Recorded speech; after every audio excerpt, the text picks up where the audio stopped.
ఈశాన తత్పురుష అఘోర వామదేవ సద్యోజాత. స్వామివారికి ఉండేటువంటి ముఖాలుట ఇవి పంచభూతాత్మకంగా ఉండి మనకి ఒక్కొక్కటి ఒక్కో రకమైనటువంటి శక్తిని, ఒక్కో అర్థాన్ని మనకు తెలియజేస్తోందిట. స్వామివారు నిరాకారుడు, నిరాడంబరుడు, నిర్గుణుడు, ఆత్మ సాక్షాత్కారాన్నిచ్చేవాడు, విధ్వంసక రూపాన్ని కలిగి ఉంటాడు. సంరక్షణ, పోషణ, సృజనాత్మకత ఒకటా రెండా చెప్పండి. మనం ఎలా చూస్తే అలా కనిపిస్తాట శివయ్య.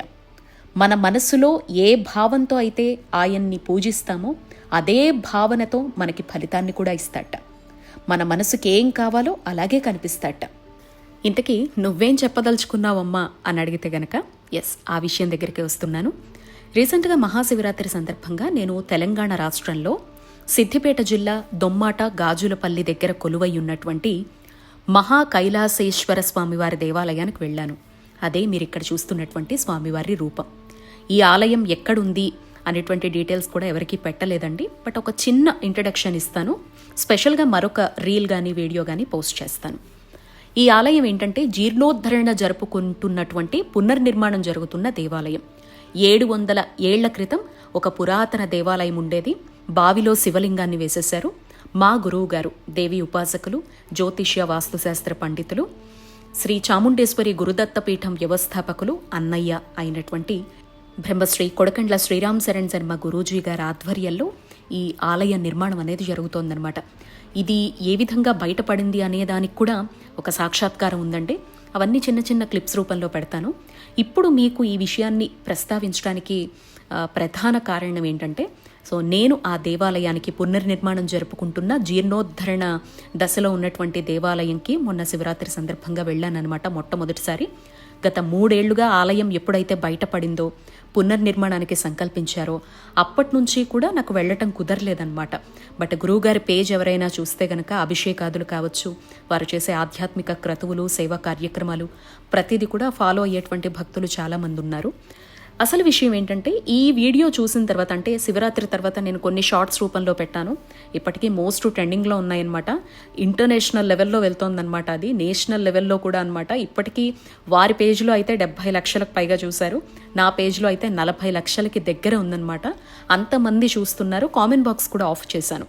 ఎందుకంటే మనం ఏదైతే మన మనస్సులో భగవంతుడికి ఒక రూపాన్ని ఇస్తామో, మనం మన మనస్సుల్లో భగవంతుడికి సంబంధించి ఒక ఆలోచన విధానం ఉంటుందో అదే ఎదురుగా కూడా కనపడాలి అని చెప్పి ఆశిస్తాము. అందులో కోరుకోవడంలో తప్పు లేదు. కానీ ఒక పండితులు, పామరులు, సత్పురుషులు, యోగులు ఇటువంటి వారు ఒక ఆధ్యాత్మిక క్రతువును చేస్తున్నప్పుడు, బ్రహ్మస్థానంలో ఉండి వీళ్ళు ఆరాధనలు, విశేషమైనటువంటి క్రతువులు చేస్తున్నప్పుడు వాళ్లకు తెలియకుండా ఇదంతా చెయ్యరు కదా. మనకుండేటువంటి జ్ఞానం కన్నా ఖచ్చితంగా ఏదో దైవిక జ్ఞానం వాళ్లలో ఉండే ఈ పద్ధతిని ఆచరిస్తారు కదా అనేటువంటి విషయాన్ని మాత్రం మనం మర్చిపోతూ ఉంటాం. ఇక్కడ స్వామివారికి ఇంత ఫాస్ట్గా అభిషేకం చేస్తున్నప్పుడు నేను స్టార్టింగ్లో కూడా మీకు విజువల్స్, అందుకే ఛానల్లోకి వెళితే కనుక నేను అసలు ఏం జరిగింది అనేది కూడా ప్రతిదీ పెట్టానండి. ఇక్కడ మహాశివరాత్రి సందర్భంగా కనీసం నేనున్నప్పుడు ఆ పరిసర ప్రాంతాల్లో ఒక 10,000 మంది ఉండుంటారండి. పొద్దున్న నుంచి మాత్రమే కాదు, ముందు రోజు నుంచి కూడా కనీసం అంటే ఒక 50,000 నుంచి 1,00,000 మంది వరకు వచ్చి దర్శించుకొని వెళ్ళి ఉంటారు స్వామివారిని. వచ్చినప్పుడు ఎవరు ఒట్టి చేత్తో రారు కదా. పసుపులు, కుంకాలు, గంధాలు స్వామివారికి అసలే ఇక్కడ ప్రతి పర్వదినము ఆలయానికి సంబంధించి ప్రతి విశేషం జరిగినప్పుడల్లా గురువుగారు ప్రతి సోమవారము కూడా హైదరాబాద్ నుంచి 80 కిలోమీటర్లు ప్రయాణించి ఆలయ శంకుస్థాపన అనుకున్నప్పటి నుంచి, స్వామివారు పెద్ద బావిలో బయటపడ్డప్పటి నుంచి ప్రతి సోమవారం కూడా ఈ శివలింగం కూడా మామూలుగా రాలేదండి. అన్నీ పోస్ట్ చేస్తాను. అక్కడ ఉండి ఆయనే దగ్గరగా అభిషేకం చేస్తూ ప్రతి సోమవారం వస్తున్నారు. మహాశివరాత్రి అంటే ఎలా ఉంటుంది? మనం తెచ్చే ద్రవ్యాలు, అక్కడ అంతమంది భక్తులు వచ్చి తీసుకొచ్చిన ద్రవ్యాలు సుమారుగా 1000 లీటర్ల వరకు ద్రవ్యాలు అయిపోయాయి. ఆల్మోస్ట్ 2,000 కిలోలు, 1000 పైగా కిలోలతోనూ పుష్పాలు అయిపోయాయి. అందులో రెక్కలు ఊడిపోయినవి కొన్ని ఉంటాయి, పుష్పాల రూపంలో ఉంటాయి, మారేడు దళాలు ఉంటాయి, స్వామివారికి ప్రీతిపాత్రమైనటువంటి పంచామృతాలు వేల సంఖ్యలో భక్తులు తెచ్చిన ఉంటాయి. వీటన్నిటిని ఏం చేస్తారండి? తీసుకెళ్లి బయట పడేస్తారా? మనం ఇచ్చింది భగవంతుడి కోసమే కదా, భగవత్ సేవకే కదా ఉపయోగించాలి. వాటి కోసం కొన్ని రోజుల ముందు నుంచి, నెలల ముందు నుంచి ఏర్పాట్ల విషయంలో ప్రణాళికలు ఉంటాయండి.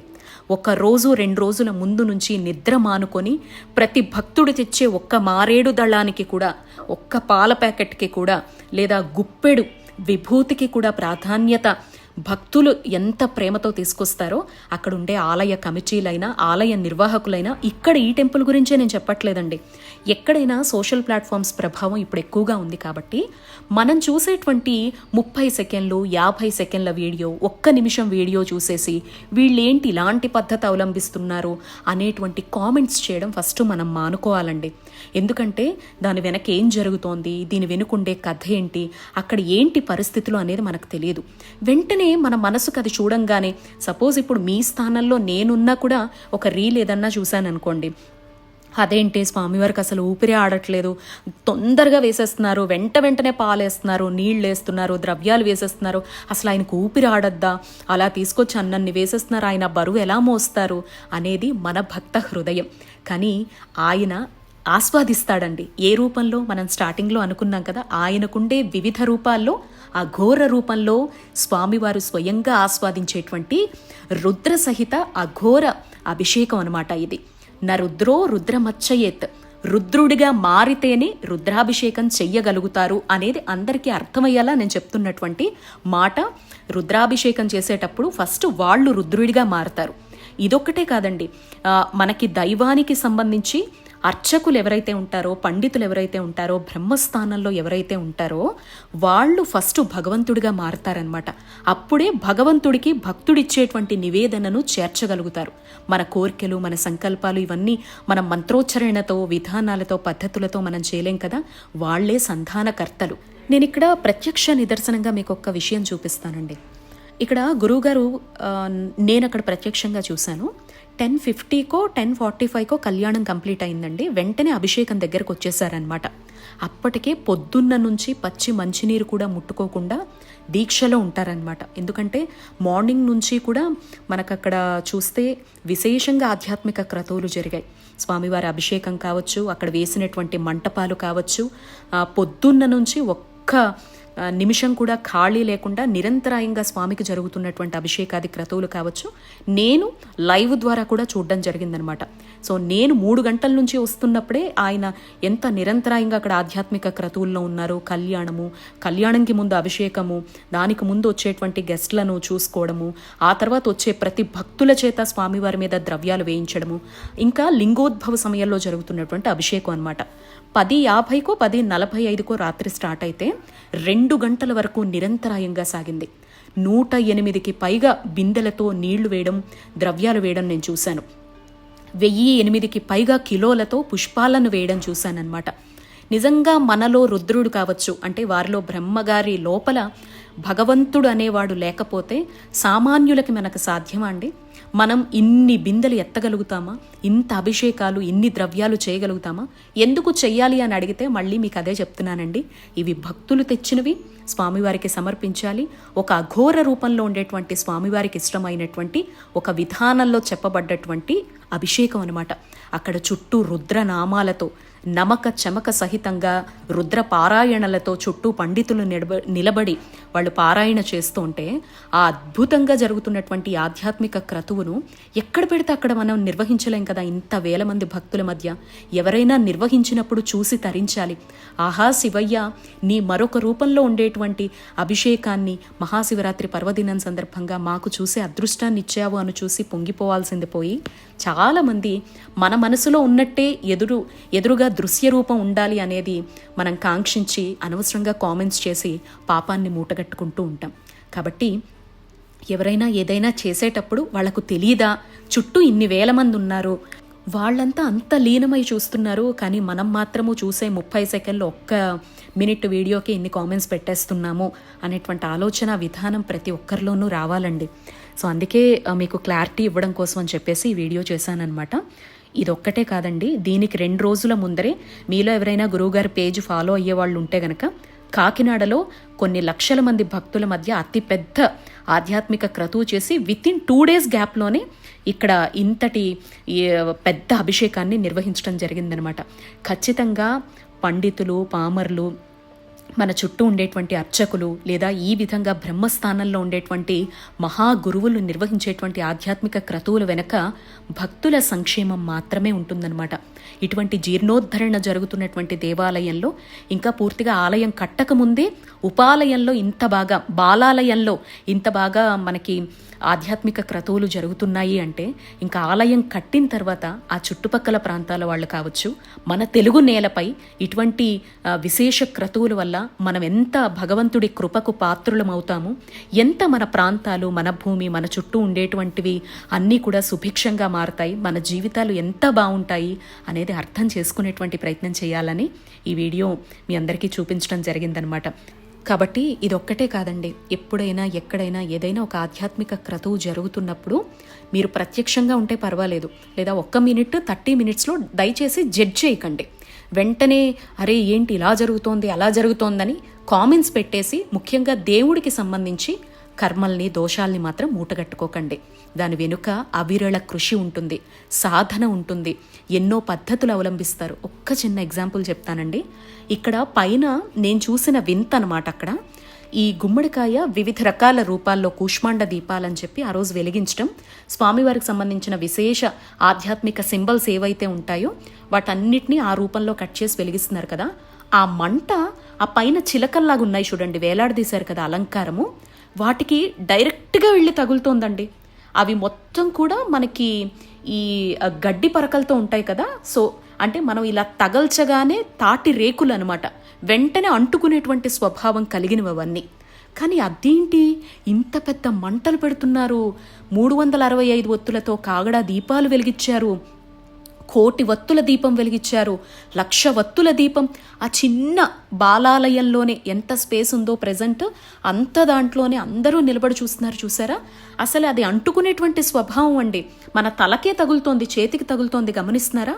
ఆ మంట వెళ్ళి ఆ పైన తగులుతున్నా ఒక్కటి కూడా అంటుకోవట్లేదు. ఇంతకన్నా నిదర్శనం ఏం కావాలండి. భక్తి శ్రద్ధలతో, విధానంతో, పద్ధతులతో, ఒక దీక్షతో భక్తుడి సంక్షేమాన్ని కోరుకుంటూ ప్రాంతం బాగుండాలి, ఆ భూమి బాగుండాలి, నేల బాగుండాలి, చుట్టూ ఉండేటువంటి వాళ్ళంతా ఈ భరత భూమిపై ఉండే అందరూ కూడా బాగుండాలి అని లోక కళ్యాణాన్ని కాంక్షిస్తూ ఇటువంటి మహాగురువులు నిర్వహించేటువంటి, పండితులు నిర్వహించేటువంటి ఆ ఆధ్యాత్మిక క్రతువుల్ని మనం అర్థం చేసుకోవాలి తప్ప కామెంట్స్ అనేవి అస్సలు చేయకూడదండి. సో నాకు ఇది కూడా ఒక పెద్ద వింతగా అనిపించింది అనమాట. ఆ రోజు నేను చూశానండి, వత్తులు ఎన్ని వెలిగాయంటే కొన్ని లక్షల వత్తులు వెలిగాయి అనమాట. ఒక్కటంటే ఒక్క దీపానికి కూడా మంట అంటుకోలేదు. ప్రత్యక్ష ప్రసారం అనేది టీవీ ఛానల్స్లో ఆ రోజు జరిగిందండి. రాత్రి లింగోద్భవం దాటిన తర్వాత 2:30 గంటల వరకు.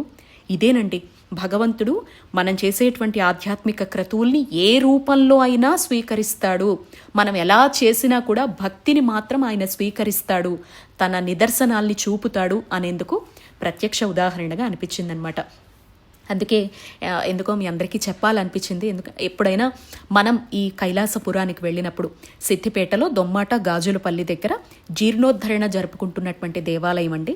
ఇంకా పూర్తిగా నిర్మాణ దశలోనే ఉందన్నమాట. పూర్తిగా జరగాల్సినటువంటి అవసరం ఉంది. భక్తుల సహకారంతో ఒక్కొక్కరు చెయ్యి వేస్తే తప్పకుండా తొందరగా జరుగుతుంది. కానీ తన సొంత కృషితోటి గురువుగారు ప్రయత్నిస్తూ ఉన్నారు కాబట్టి 3 ఏళ్ళు అయిపోతూ ఉన్న కొంత దశలో మాత్రమే ఉందన్నమాట. సో ఇది చూస్తున్నారు కదా, చూడండి ఆ మంట డైరెక్ట్గా వెళ్ళి ఆ చిలకలకి తాకుతోంది. పైన ఉండేటువంటి అదిగో చూడండి, మీరు బాగా గమనించండి. అలా తాకుతూ ఉన్న ఒక్కటి అంటుకోలేదంటే మీరే చెప్పండి భగవంతుడి నిదర్శనం ఎలా ఉంటుందో. సో అదనమాట. అందుకే ఎందుకో క్లారిటీ ఇవ్వాలనిపించి వీడియో చేశాను. మిగతా కాస్త వీడియోను కూడా మ్యూజిక్తో ఎంజాయ్ చేయండి. ఎప్పుడూ కూడా ఎందుకు ఇలా, ఏంటిది అని చెప్పేసి మన మనసుకి నచ్చనంత మాత్రాన కామెంట్స్ పెట్టకండి.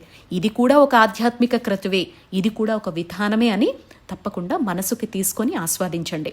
ఓం నమః శివాయ. తెలిసి తెలియక ఏమన్నా పొరపాట్లు మాట్లాడితే మాత్రం దయచేసి క్షమించండి. నేను ప్రత్యక్షంగా చూసింది, మనసులో ఉన్నది మనం చూడలేదు కాబట్టి వెంటనే జడ్జ్ చేసేస్తాం కాబట్టి మీతో పంచుకోవాలి అని అనిపించింది అంతే.